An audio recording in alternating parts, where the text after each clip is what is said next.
ఈరోజు నా పేరు ప్రతాప్ నాయక్. నేను డీసీసీ స్పోక్స్ పర్సన్ని.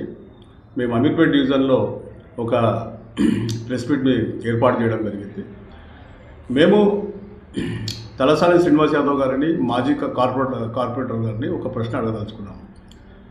ఎండాకాలం మొదల్లో మీరు ప్రజల మధ్యకు రాకుండా, చర్యలు చేపట్టకుండా, ఎండాకాలం అయిపోయే తుది దశలో వచ్చి మాకు వాటర్ ప్రాబ్లం ఉందని చెప్పేసి ఒక ధర్నా చేయడం జరిగింది. మరి ఇదే తలసాని శ్రీనివాస్ యాదవ్ గారు మరి కేటీఆర్ రాగానే నేను వాటర్ ట్యాంకర్ ఇప్పించానని ఎవరో ఒక అమ్మాయితోటి మరి మొబైల్లో ఆయన వినిపించడం జరిగింది. దానికి ఈ ధర్నాకు మరి ఆ ట్యాంకర్ ఇప్పించడానికి మరి పొంతన లేదు. ఇక్కడ ధర్నాలు చేస్తారు, మరి అసెంబ్లీలో తలసాని శ్రీనివాస్ యాదవ్ గారు సనత్నగర్ వర్గం గురించి మాట్లాడరు. అక్కడ అందరు మంత్రులు ఉంటారు, సీఎం నుంచి మరి ఏది నీళ్ల శాఖ మంత్రి కూడా ఉంటాడు. కానీ అక్కడ ఈ విషయం చెప్పకుండా ఇక్కడ ధర్నాలు చేస్తూ ప్రజలను మభ్యపెడతా వస్తున్నారు.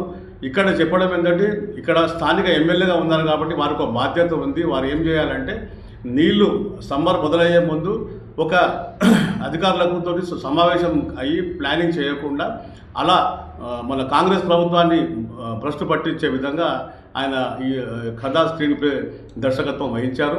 ఇక్కడ నేను ముఖ్యంగా చెప్పదలుచుకోవడం ఏంటంటే, గతంలో హాస్టల్ అసోసియేషన్ స్థాపించింది మరి తలసాని శ్రీనివాస్ యాదవ్ కాదా? ఈరోజు మామూలు వ్యక్తులకు ట్యాంకర్ ఎందుకు రావట్లేదు, మరి హాస్టల్ నిర్వాహకులకు ట్యాంకర్ ఎంబడే ఎందుకు వస్తుంది అనేది ఇక్కడ మనము ప్రశ్నించుకోవాల్సిన అవసరం ఉన్నది. మరి హాస్టళ్లకు మరి ట్యాంకర్ సమస్య ఎందుకు లేదు? సామాన్యుడు బుక్ చేస్తే 3 రోజులు 4 రోజుల వరకు ట్యాంకర్ ఎందుకు రాదు? అంటే దీని వెనుకల తప్పకుండా తలసాని శ్రీనివాస్ యాదవ్ హస్తం ఉంది. గతంలో మరి హాస్టల్ ఓనర్ల అసోసియేషన్కి తలసాని శ్రీనివాస్ యాదవ్కి నేరుగా సంబంధాలు ఉన్నాయి. వారికి నీళ్ల సమస్య లేకుండా చేసి సామాన్య ప్రజానికానికి నీళ్లు లేకుండా చేసిన ఘనత తలసాని శ్రీనివాస్ యాదవ్కే ఉంది.